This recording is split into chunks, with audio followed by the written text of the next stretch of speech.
سلامونه ګرانو دوستانو، امید چې جوړ او روغ اوسئ. نن د پارت آف سپیچ د درس په ادامه adverb او verb زده کوو. راځو خپل د درس پر لور. Let's dive into the lesson.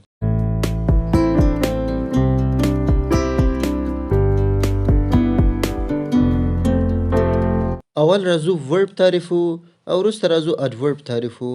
ما په تیر درس کې verb په ډیر ساده او اسانه توګه تعریف کړی وو سره د مثالونو. نو په دې خاطر راځو د هغه درس د verb برخه را اخلو. verb تعریف داسې دی: Verb is a word which shows an action or state of being. Verb عبارت د هغه لغات څخه دی چې یو عمل یا هم د موجودیت حالت څرګندوي.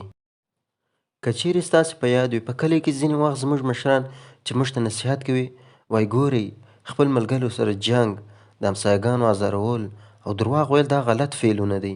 نو د فعلونو څخه د دوی مطلب کار دی، یو عمل.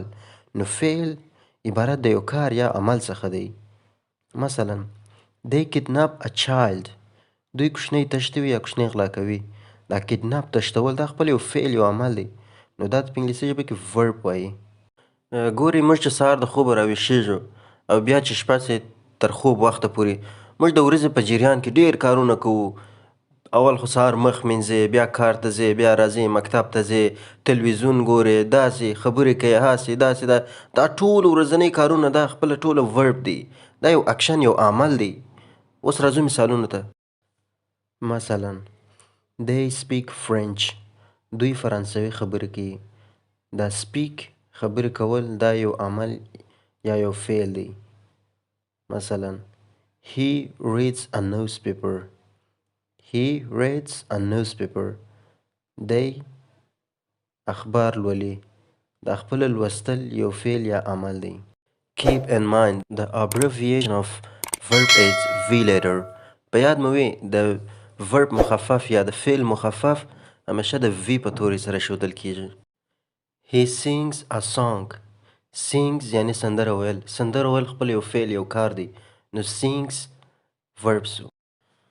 د verb د پیژندلو لپاره یو اسانه طریقه دا ده چې انګلیسي verb پښتو ته ترجمه کړو. که چیرې پښتو ته مو ترجمه کوي د لغت په پای کې لام تورې رالی نو پوه سئ چې دا verb دی. مثلا cry ژړل، ګوره پای کې لام دی. laugh خندل، ګوره خندل لام دی په پای کې. kill وژل، همدارنګه کښېنستل، کتل، وړل، تښتول او داسې نور چې لام تورې یي په پای کې هغه پښتو ژبه کې هغه فعل دی. او د انګلیس څخه پښتو ته واړو موږ ته معلومیږي چې دا فعل دی که ناون یا پروناون یا بل شی. ښه نو تر دې ځایه د verb د تعریف نیم برخه مو وویله. اوس state of being د موجودیت حالت دلته رالو. لکه څنګه په تعریف کې مو وویله shows an action or state of being. نو اوس دا state of being څه دی، د موجودیت حالت څه دی، دا ته راځو. ګورئ is، am، are، was، were، will be، have been، has been، دا د state of being verbs دی یا د موجودیت حالت څرګندوي. دا هغه وربونه دي چې د موجودیت حالت څرګندوي. دا خپل عمل نه څرګندوي لکه نور وربونه چې مو ویله اکشن، دا اکشن نه څرګندوي. state of being د یو شي د موجودیت حالت را څرګندوي چې کله او څه وخت یو شی په یو ځای کې موجود و. مثلا اوس راځو مثالونو ته. The water is in the fridge، اوبه په یخچال کې دی. ګوره د اوبو موجودیت را شوي چې په یخچال کې دی. دلته is verb سو. The boy was in the school، هلک په مکتب کې و. ګوره د هلک موجودیت را شوي. was د is تیر حالت یعنی په تیر وخت کې هلک په مکتب کې و. دلته was verb دی. She has been in the class for a long time، دا په صنف کې د ډیر وخت راهیسې. ګوره د دې موقعیت را شوي، د ډیر وخت راهیسې په صنف کې د موقعیت. We are in the village، موږ په کلي کې یو. ګوره زموږ موقعیت یا موجودیت را شوي چې موږ په کلي کې یو. نو دلته are verb سو. ښه نو اوس موږ د state of beings verb سره اشنا سولو چې دا را په ګوته کوي چې کله او چیرې یو څوک یا یو شی وجود لري. همدارنګه state of beings verbs موږ ته یو څوک معرفي کوي چې څوک دی یا څه کاره دی. او همدارنګه یو اسم یا یو شی راته معرفي کوي چې دا څه شی دی. مثلا علي is a teacher. علي راته معرفي کوي چې استاد دی. دلته is verb سو. ګوره دلته اکشن نسته، عمل نسته، په دا کې فعل نسته. احمد was a doctor. احمد یو ډاکټر و. احمد راته معرفي کوي. was دلته verb سو. دلته اکشن یا فعل کوم شی نسته. فزیکی فعل یا فزیکی او کار نسته. دا state of being verbs دی. نو was دلته verb سو. زهرا will be a nurse. زهرا په راتلونکي یو نرس وي. ګوره زهرا راته معرفي کوي چې په راتلونکي به نرس وي. نو دلته will be چش دی؟ will be دلته state of being verbs دی. The car was black. دلته موټر راته معرفي کوي. موټر وای تور و. دلته was verb دی. مثلا the chair is yellow. چوکۍ ژړ دی. دلته موږ د چوکۍ چې یو شی دی معرفي کوي چې ژړ دی. د verb تعریف تر دې ځایه بس دی، کافي دی. لومړی د adverb تعریف، بیا مثالونو سره توضیحات ورکوو. د adverb تعریف داسې دی: adverb is a word which describes a verb, an adjective or another adverb. قید عبارت د هغه لغات څخه دی کوم چې یو فعل، یو صفت او یا هم یو بل قید تشریح کوي. ښه، دا سو د adverb تعریف. ښه نو اوس راځو مثالونو ته. لومړی دا زده کوو چې څنګه یو adjective راته تشریح کوي. لومړی مثال: the plane is fast. تیاره تیز دی. دا fast خپله adjective یا صفت دی. په دوم مثال کې the plane is very fast. تیاره ډیر تیز دی. ګوره دا تیزوالی تیز دی، ډیر تیز دی. دغه fast دغه تیزوالی راته تشریح کړي. very دا fast راته تشریح کړي. یعنی دا تیزوالی دلته وای تیز دی، په دوم مثال کې وای ډیر تیز دی. نو دا very دلته څه سو؟ adverb سو. او دلته adverb دا هغه مثال دی چې لکه څنګه چې په تیر تعریف کې ویل یو صفت راته تشریح کوي. نو fast یو صفت دی. په لومړي مثال کې the plane is fast، تیاره تیز دی. دوم مثال کې the plane is very fast، تیاره ډیر تیز دی. نو دا very دلته قید سو او دا قید موږ ته دا صفت یې تشریح کړه. اوس راځو دوم مثال ته. It is important issue. دا یو مهمه موضوع ده. دلته important دلته صفت سو. په دوم مثال کې it is less important issue. دا لږ مهمه موضوع ده، یعنی دومره نه دی مهم. دلته less چې دی important راته تشریح کی. خپل important صفت سو، دا less راغلی دی less important، لږ مهمه. دلته less adverb سو. ښه، په دا مثال کې راته صفت یا adjective تشریح کړل. که صفت نه پیژنې، ما د تیر درس لینک د دا درس په ډسکرپشن کې ایښی، کولی شي د هغه ځایه لاسرسی ورته ولري او صفت یا adjective زده کړئ.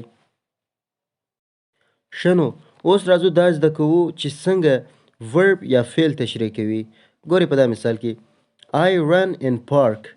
زه په پارک کې ځغلم.